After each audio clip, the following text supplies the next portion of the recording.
She walked in at 6:17 a.m. The scent of stale perfume hit first, cheap, over-applied, and foreign to our home. Her heels clicked across the tile, like punctuation marks on a confession she wasn't brave enough to say out loud. She didn't expect me to be up, but I was. Not out of suspicion, out of habit. I always got our son ready for school. She used to help. That was back when girls' night meant wine and Netflix with Laura and Kim, not overnight absences and cab receipts from districts where none of them lived. I was kneeling, tying our kids' sneakers, when I saw her in my periphery.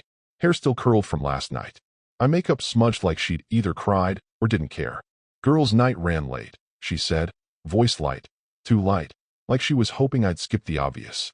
She didn't even look at me, just dropped her clutch on the counter and opened the fridge like nothing was off.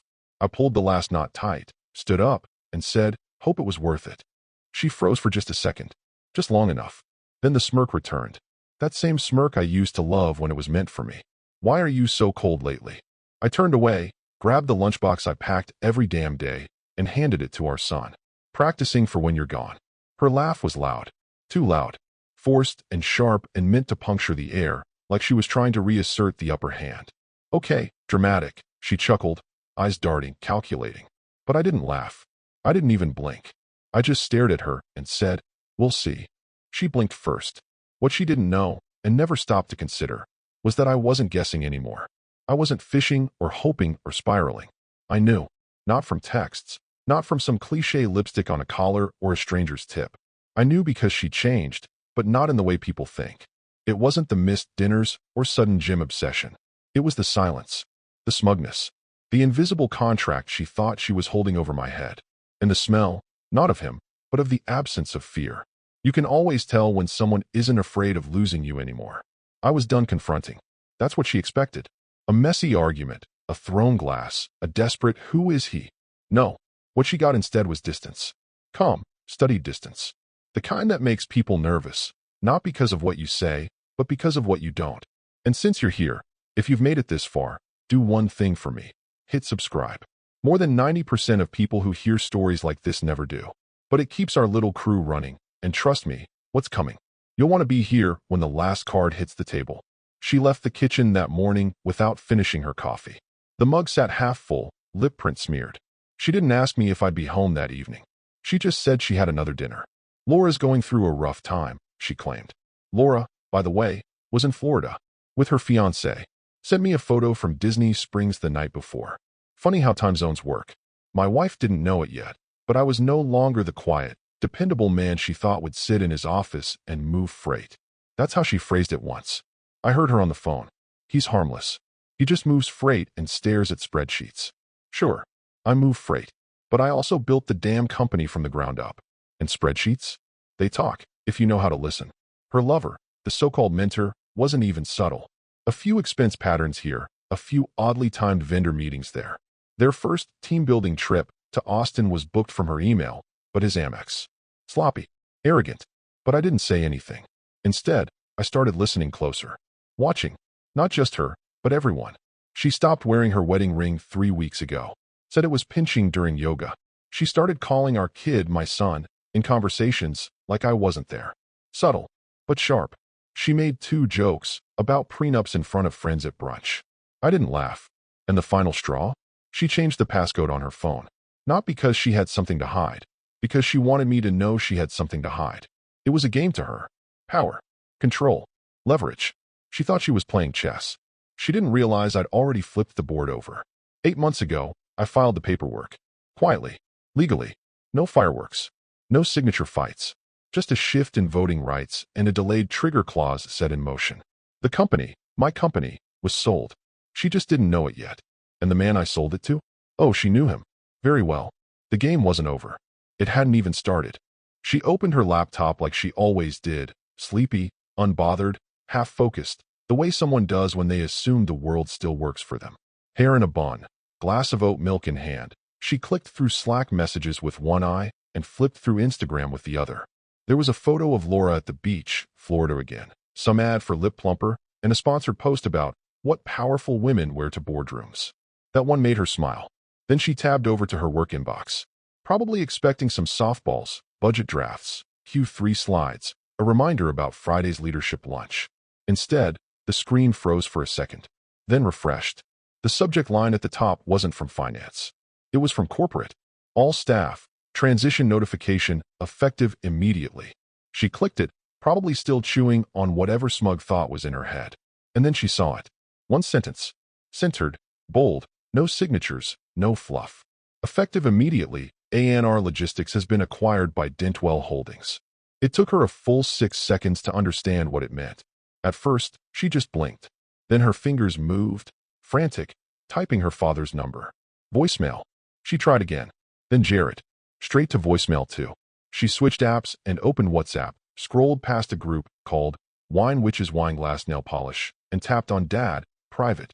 The messages there were dry, clinical. Her father never typed much. But the last one stood out now in hindsight. Did you sign off on Q2 voting rights yet? Call me. Sent 5 weeks ago. She never replied. Too busy. Then at 10:22 a.m., the phone finally rang. Anna. Her father bellowed before she could even say hello. He sold it. He sold the entire goddamn company. She pulled the phone away from her ear, stunned. What are you talking about? He can't do that. Oh yes, he can, her father growled. And he did. And you need to get to the office. Now. The line went dead. She stared at her reflection in the dark screen of her laptop, blinking like maybe if she looked hard enough, she'd see the explanation written there. Some prank. A mistake. Something reversible. But it wasn't. Dentwell Holdings wasn't just a buyer. They were the rival. The thorn in her father's side for over a decade. The firm that once tried a hostile takeover and got humiliated when her husband found a loophole in their debt covenants. The CEO, Clark Redden, had been publicly embarrassed at a logistics summit when Jared, her lover and mentor, joked that Dentwell couldn't manage a carpool lane, let alone a freight network. And now, that same man had just bought the building she worked in. She stood up too fast, knocked over the oat milk, didn't even notice. Her fingers shook as she logged into the internal dashboard. Half the tabs were already down. Under maintenance. She clicked on HRIS, access denied. Slack, kicked out. Her badge was still working. For now. She grabbed her coat. Forgot her bag. Didn't even brush her hair. Called Jared again. No answer. Tried again. Straight to voicemail. By the time she pulled into the lot at ANR's headquarters, there were 3 security guards posted outside. And they were checking badges. That's when the dread started to crawl. Not panic. Not yet. Just the slow realization that the ground she thought was solid had been swapped out from under her. Like stepping on a rug that turns into glass mid-stride. One of the guards scanned her badge. The light blinked green. He stepped aside. You'll need to head to the West Wing for briefing. Briefing? She asked, trying to summon that executive voice she liked to use when pretending she ran things. What briefing? I'm a vice president. He didn't answer. Just motioned down the hall. She walked in, heels echoing, hair a mess, last night's lipstick smudged just enough to make her look human. She passed familiar desks, but something was off. People looked up and then looked away, like they'd just been told Santa Claus was bankrupt and they had to pretend it didn't change anything. She reached the executive wing and saw the blinds on her office were shut. Behind the glass, someone was sitting at her desk. Not Jared, not her father, someone taller. He turned slowly, smiled, and that's when panic began to take over. Because she recognized the man, Clark Redden, the same one she and Jared once laughed about during drinks. The one Jared called the guy with dollar store teeth and Fortune 500 ambitions. Clark stood, walked to the door, opened it. Anna, he said, voice calm, measured, almost gentle. I remember everything. She felt her knees buckle, just slightly. But she didn't fall. Not yet. By the time Jared showed up, tie crooked, hair uncombed, the panic still half hidden behind his sales executive swagger, she was already pacing in the lobby like a lioness waiting for a cage to be lowered. She didn't even say hello, just grabbed his arm and hissed, "We need to get to my office." Now, Jared glanced around, pretending to wave at one of the interns, pretending it was still their building. "Relax," he muttered. "It's just some acquisition stunt. Probably a shell play. Dentwell doesn't have the liquidity to." But the double doors to the executive wing said otherwise.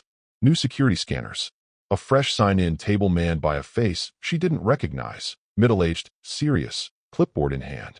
And behind him, a logo that hadn't existed there yesterday. Dentwell Holdings. The staff huddled like villagers outside a burning house.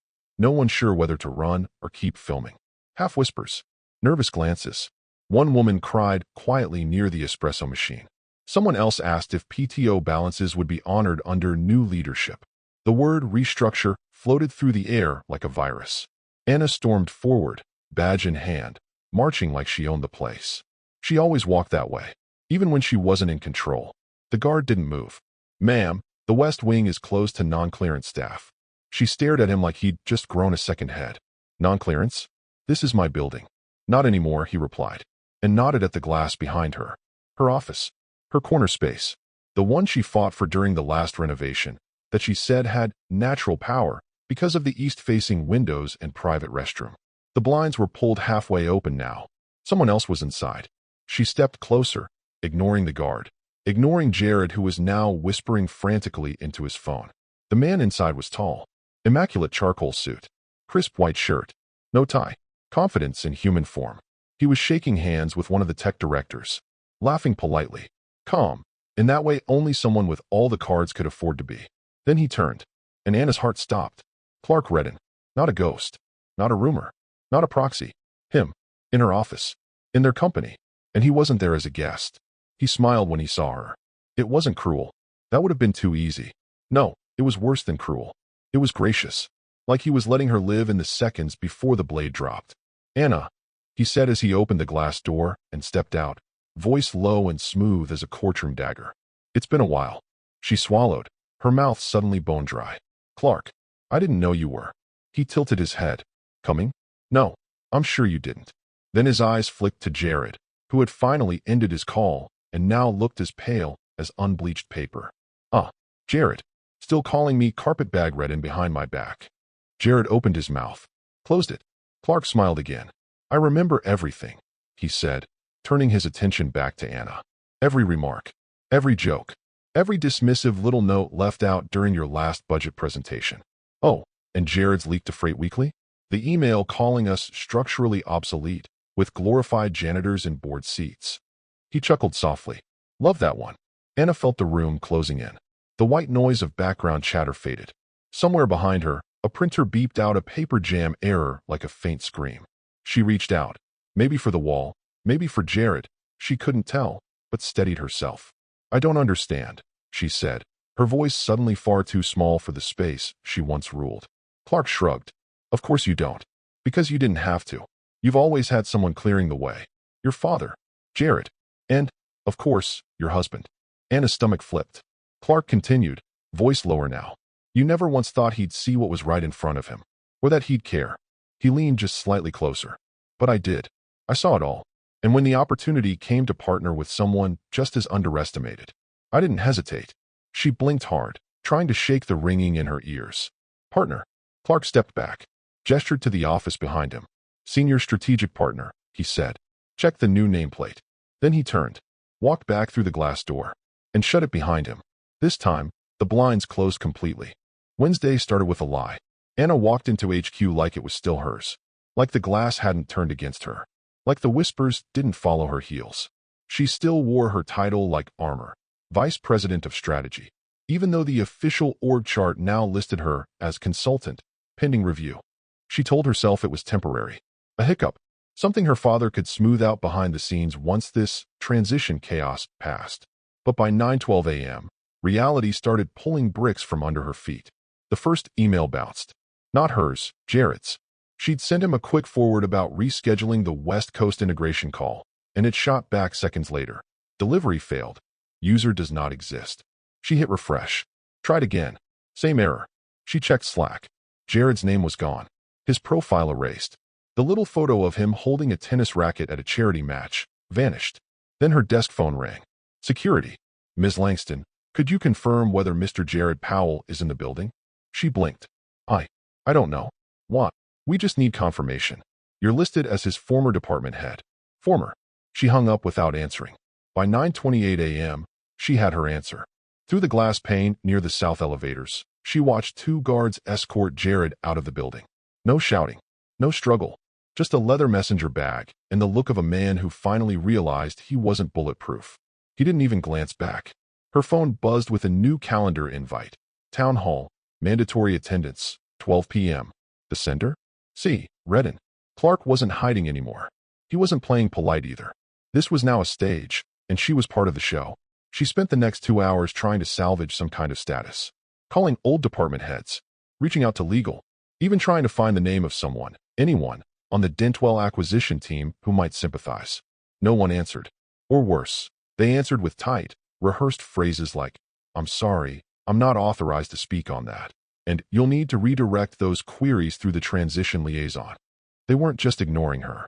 They were afraid to be seen talking to her. By noon, the atrium was full. Over 100 staff, managers, coordinators, IT leads, warehouse floor liaisons, sitting in rows like schoolchildren waiting for their report cards. The projector screen glowed at the front. No preamble, no logos, just a single title. Q4 realignment. Cut the fat. The room fell quiet. Clark walked in, not flanked by lawyers or advisors, but alone. Cool, collected, sleeves rolled up like he was there to fix a leaky pipe, not gut an organization. He didn't use a microphone. "Some of you are probably wondering what comes next," he said. "So let's be clear." Click. The first slide, a chart labeled redundant leadership, pending review. Under it, 4 names. Hers was second. The blood drained from her face. Click. A second slide. Misuse of leave policies, ongoing audit. A blurry photo filled the screen. Her, smiling, holding a wine glass, dressed in white linen, sitting under string lights at a downtown bar she thought was discreet. In the corner, timestamp. Wednesday, 8:42 p.m. The same night, she had submitted medical leave forms citing stress and an urgent family matter. Someone gasped. A man in front of her actually turned and stared, mouth slightly open. Clark didn't blink. "All investigations are being handled by an external compliance auditor," he continued. "Transparency matters. Trust matters. We're not just restructuring. We're cleansing." Her hands were clenched so tight her nails bit into her palms.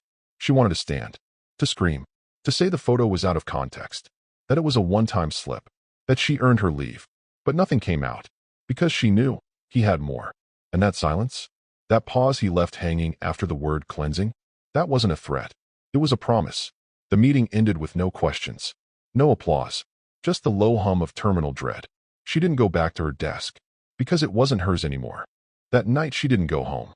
She didn't go to Jared's place either. He wasn't answering texts, calls, or even LinkedIn messages now. His profile had gone from Director of Operations at A&R Logistics to a blank gray circle that said, "This account no longer exists." So she drove, aimlessly at first, then with purpose, toward her father's townhouse in Ridgeview, the same one where they used to host post-strategy dinners and laugh about how clean the books looked after Q3 restructuring. Now it just looked dark, cold. She let herself in with the spare key, walked past the oil painting of the freighter ship her father had commissioned in '04, and went straight to the den. That's where he kept the old files. Not digital ones. Paper. The real stuff. Legal folders in fireproof boxes, each one labeled in his tight, slanted handwriting. She wasn't even sure what she was looking for. A loophole, maybe. Proof the sale was invalid. Something that could give her the leverage she once wielded so effortlessly in boardrooms. It took over an hour. 2 mugs of cold coffee later, she found it. A manila folder labeled CAP Table, Growth ERA. Inside, quarterly equity statements, investor side letters, even cocktail napkin sketches from the early years when the company was little more than 5 trucks, 2 laptops, and a promise. And then, there it was, tucked between a vendor agreement and a set of partially redacted investor notes. A clause. Simple, dry, unassuming. In the event of a full asset transfer initiated by the founding party, majority control may revert to the silent shareholder possessing 51% equity, per vesting protections established in Schedule D. Her eyes scanned it twice, 3 times. 51%. That was him. Her husband. She remembered the argument now. It was years ago, maybe 2017. He'd wanted the majority stake to secure a bridge loan. She and her father both agreed temporarily was fine.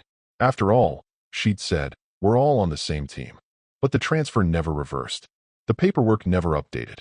Her father had let it slide. Too much going on. And she was too busy mocking Dentwell in conference rooms and sipping Chardonnay during off-site retreats to notice. She flipped to Schedule D. The handwriting wasn't even hers. It was her husband's. Silent shareholder rights to override board upon confirmed liquidity event. Confirmed. Like, say, a full-scale acquisition by Dentwell Holdings. He didn't just let this happen. He designed it. She dropped the folder. It landed with a soft thud that felt louder than it was. Her hands were shaking now, not out of rage, out of something worse. The knowledge that everything she'd built her confidence on, the smug control, the whispered assumptions that he was just good at numbers, was hollow. He hadn't reacted when she stopped wearing the ring. He hadn't raised his voice when she started locking her phone. He hadn't begged when Jared started showing up just to grab files late at night. He had smiled, nodded, packed their son's lunches, kept the books, and prepared. She sat there for almost 20 minutes in total stillness, knees pressed together, elbows on the glass table where they used to play Monopoly and joke that her father cheated by hoarding the orange properties. She finally whispered, "Oh my God," but it wasn't a prayer. It was a reckoning, because now she knew. It was never a fight. It was a forfeiture she didn't realize she'd signed. By Thursday morning, the silence had turned hostile. Her phone, a weapon once capable of flipping vendor negotiations and board decisions with a single text, had become a graveyard. She scrolled through names that used to matter. Ray Mendelson, VP of Finance. Vanessa Choi, HR lead. Gavin from Risk. None answered. Not a single blue checkmark on her messages. A few were read, then quietly ignored. The rest? Left untouched, as if her name alone had turned radioactive. She tried email next. Subject lines like important, clarification needed, and urgent request, transition meeting, fired off into the void. No replies. And then she saw it. One of her last desperate drafts, sent to 4 senior execs she'd once wined and dined at her house on New Year's Eve. "You all know me. You know this isn't right. Clark is trying to erase the very people who built this company. My father's legacy is at stake. Please, let's talk before this becomes irreversible." Unread. All of them. She stared at the screen, lips parted. The silence wasn't accidental. It was coordinated. She finally called Malcolm. He was the oldest member of the board, retired now, technically, but still a whisperer in key circles. He picked up on the second ring. "Anna," he said, voice low, exhausted. "I was wondering how long it would take." "Malcolm, thank God." She exhaled, stepping into her bathroom and locking the door even though she was alone. "Listen, I know things look crazy from the outside, but this Dintwell thing, it's a power grab. We need to. I'm not getting involved." The words hit like a backhand. "What? You heard me. I've been fielding calls all week. Everyone's walking away from this fire while you're still holding the match." "Malcolm, that's not fair," she snapped. "I didn't do anything. Clark is blowing everything out of proportion. This isn't about me. It's about the company and the transition." "No," he interrupted, his voice suddenly sharp.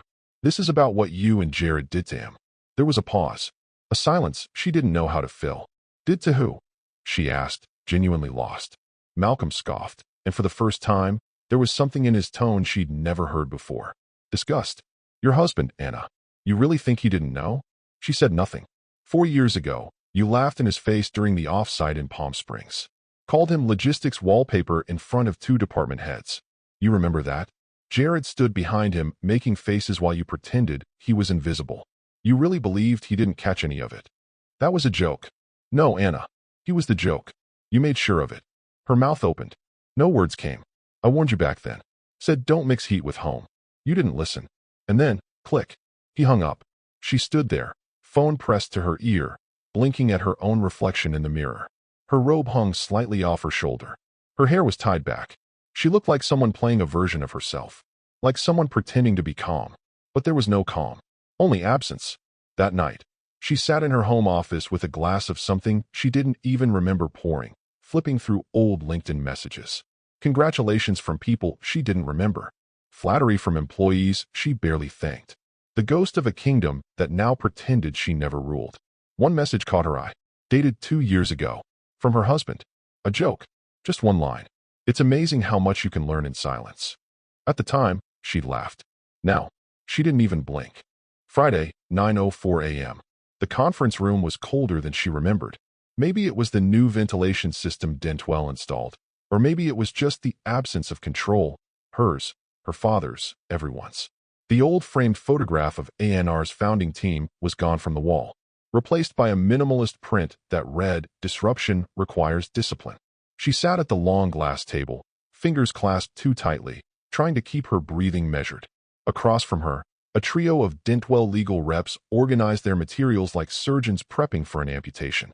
No one offered coffee. No one asked how traffic was. These weren't people interested in small talk. These were closers. Then the door opened. Her father walked in like a thundercloud, pinstriped, jaw locked, tie slightly skewed, because he'd gotten dressed in a rage. The kind of man whose entire identity was built on not being surprised. And yet here he was, looking like the world had changed overnight, and someone forgot to give him a map. He didn't sit, just threw his coat across the back of the nearest chair and barked. Let's make one thing clear. This is not over. The lead counsel, an older man named Hirsch, silver hair, tie like a scalpel, barely looked up. Of course, he said calmly, and slid a leather folder across the table. But before we proceed with any assumptions, I'd like to direct your attention to page 3.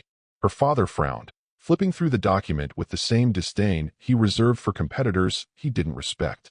Then he stopped. One line. It was all it took. Board seat designation, honorary. No voting authority assigned or retained following equity restructuring, 2018. The blood visibly drained from her father's face. His mouth opened, but no words came. She leaned in, her voice a low whisper. He tricked you. Her father didn't respond. Because he already knew. He remembered the moment now, 2018, during a liquidity crunch when the numbers were tight and her husband had floated the idea of streamlining governance. He said something about legacy roles and clean optics for future investors. Her father had brushed it off, said, sure, as long as I'm still in the room. But her husband had never fought him, never pushed, just nodded, smiled, and drafted the paperwork. And now? Now he'd weaponized it. Hirsch continued, voice smooth, like he'd done this 1,000 times before. The acquisition terms were agreed to under full compliance. All necessary filings were reviewed and finalized with your family's equity proxy. You were notified of the transactional window per state regulation, and there were no objections raised. Her father clenched his jaw. Anna could see it happening, the walls closing in. The realization that the legacy he built had not just been taken, but surrendered, silently, under the assumption that trust could protect you in a room full of sharks. She tried to reassert control. We want a meeting with Clark, she snapped. Now, this isn't how you treat former partners. My father, your father, Hirsch interrupted gently, no longer holds any relevant stake. And as of this morning, you are no longer listed as an internal consultant. She blinked. What? Your access will be formally revoked by close of business. Her father looked at her. The first time he had really looked at her all week. There was no blame in his eyes, just quiet devastation, like watching someone realize they'd been walking toward a cliff they built themselves. She reached for the folder. Her hand brushed his. He pulled away, not violently, not with anger, just distance. Hirsch stood. If there are any additional questions, they'll need to go through external counsel. We'll be retaining no further contact directly. No one else in the room moved. No papers shuffled. No pens clicked. The silence was thick, suffocating, not empty, but filled with the sound of power shifting hands. Her father finally spoke. Soft, measured. He knew every step before we took it. Hirsch didn't answer. He didn't have to. They left the room without shaking hands. No goodbye, no fake niceties. In the elevator, her father didn't speak. But when they reached the lobby, he turned to her and said, with a quiet finality she'd never heard in his voice before, we were never in charge, Anna. We just thought we were. Then he walked out. Alone. Monday, 6:37 a.m. She woke up to her phone buzzing violently against the nightstand. Not a text. Not a call. Just a wall of notifications, Twitter, LinkedIn, email, even WhatsApp. Some messages came from old industry peers, others from numbers she hadn't saved. The kind of chaos that smells like blood in the water. And in the center of it all was one subject line she couldn't ignore. Dentwell Holdings, press announcement. Executive realignment effective immediately. She clicked it, still half asleep, heart already picking up speed. The body of the email was short, brutal, corporate language sharpened into a guillotine. Effective immediately, executive realignment begins. Prior misconduct investigations are being reopened under new leadership oversight. Specific attention is being directed toward expense abuse, leave falsification, and conflicts of interest. There were no names listed, but she didn't need names. The rest of the industry filled in the blanks within the hour. A Reddit thread appeared on r/supply chain insider titled, Dentwell just nuked NR's old guard. You know who's toast. Her name was in the second comment. Then a tweet from @Logistics Leaks posted a screen cap of her consultant, pending review title, followed by, that didn't age well. By 8 a.m., she was trending on FreightLinked, the industry's boutique discussion board. An anonymous source had leaked snippets of an email thread, Jared's words, laughing about milking the old man's company dry while playing house with his wife. Another quoted message read, "At this point, I could slap the CFO and no one would notice." She gasped aloud, actually gasped, because she remembered the thread. The night Jared had won too many glasses of scotch and forwarded those jokes to her from his personal account, adding a little LOL at the end. She hadn't responded, but she hadn't deleted it either. She opened LinkedIn, heart pounding, ready to post a vague statement. Something about transition, about new chapters and lessons learned. Instead, she was met with a screen she'd never seen before. "Your account has been temporarily restricted due to suspicious activity. Please contact support to verify your identity." She blinked. Tried again. Same screen. She reached for her tablet. Same message. Then her desktop. Same lockout. Her professional life. Her persona, her curated empire of posts about scaling people, not just profits, was gone. Not deactivated. Not paused. Quarantined. By 8:31 a.m., a private Slack channel from one of her old consulting circles leaked screenshots of internal Dentwell documents listing her and Jared under a heading that read, "Legacy Risk Assets." Someone added a GIF of a dumpster fire. She texted Laura. No response. Tried calling her father. Straight to voicemail. Her inbox showed 23 new emails. Only one stood out. Subject, FWD, Formal HR Review Notice, Access Revoked. No greeting. Just an attached PDF. She opened it. Saw her name at the top. Then the sentence that hollowed her out. "Your employment status has been administratively closed due to risk evaluation and leadership conflict of interest. Per acquisition policy, all severance claims are now void." Void. No appeals. No back pay. No parachute. It was over. Not in a courtroom. Not in some screaming match or bitter HR phone call. But in a single click. A dozen years of networking, mentoring, side deals, holiday parties, softball games, late-night work trips, erased in a memo written by someone who'd probably never even met her. She sat on the floor of her bedroom. The sun through the blinds cast stripes across her bare arms. Her phone buzzed again, another Reddit mention. A meme. Her face photoshopped over a sinking ship. She didn't move. She didn't cry. She just stared at the screen. Because this wasn't a scandal. It was a strategy. And she'd never even seen it coming. Tuesday, 9:41 p.m. She was sitting at her kitchen counter, still in the same clothes from yesterday. The wine bottle was open, half drained, untouched. Her laptop glowed weakly across from her, screen frozen on a thread titled "The Logistics Coup of the Decade." They called it a masterclass. Praised Dentwell's timing. Marveled at the silence. The elegance. One commenter wrote, "This was war, and nobody fired a shot." She wanted to scream. But the house was too quiet. Her father hadn't returned her calls. Jared had gone radio silent. And the only messages she'd received in the last 24 hours were journalists fishing for comment and former interns pretending not to know her. Then her phone rang. No caller ID. Just a location tag, Ridgeview. Her stomach dropped. She answered. "Dad." The line was quiet at first. She could hear his breath, shallow, deliberate. When he finally spoke, his voice wasn't angry. It wasn't disappointed. It was hollow. "Everything's gone," he said. She didn't speak. "Our shares. My legacy. Your reputation." His voice cracked for the first time in years. "All of it." She blinked hard, gripping the edge of the counter. "He can't do this," she whispered. Silence. Then her father's voice came back, sharper now. Not loud. Just resigned. "Oh yes he can. And you need to see who he sold it to." Ping. Her laptop screen blinked. New email. Subject, FWD. Execution file, confidential. From her father's private inbox. She opened it. One image. A handshake. Her husband. Calm. Tie slightly loosened. That unreadable half-smile he always wore when people underestimated him. Next to him, Clark Redden. Smiling just as wide. Below it, a caption burned into the image like a brand. Acquisition date, 8 months ago. Conditions delayed by mutual strategy. She stared at it. No blinking. No breathing. Just stillness. 8 months ago, before the demotion, before the realignment, before Jared started using words like leverage in bed, before she ever imagined her husband could notice, let alone retaliate. He hadn't reacted when she came home late. He hadn't flinched when she canceled date nights, forgot anniversaries, left town with Jared for leadership conferences. He just nodded, took care of their son, folded laundry, and built this. Her fingers trembled over the mouse. She clicked on the file's metadata. The original upload date? 2 days after she told Jared that he'd never do anything. She remembered that night, laughing in the passenger seat of a rented black SUV, Jared's hand on her knee, the glow of a hotel bar still fresh on her skin. Michael, Jared had said. He's just background noise. She had smiled. Smug, confident, certain. She hadn't known she was already living in the wreckage, that the paperwork was already signed, that the men she mocked had been planning their response in silence. She stood slowly, walked to the fridge, opened it without thinking.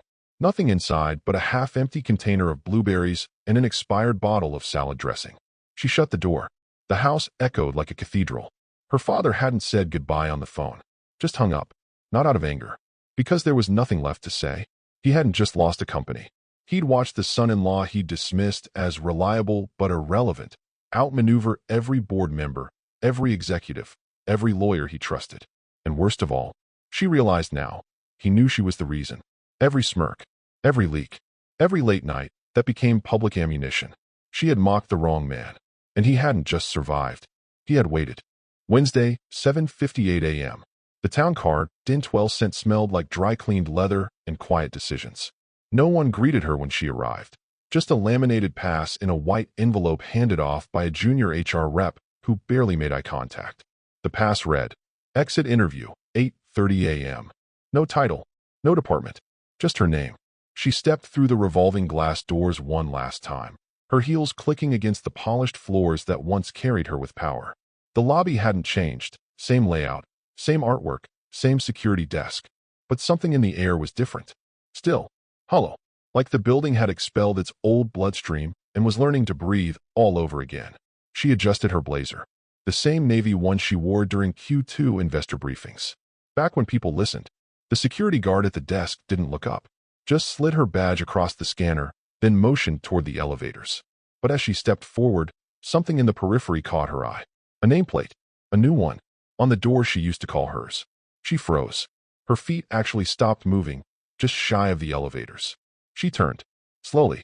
The blinds were open this time. And there it was. Bold black lettering, crisp and new.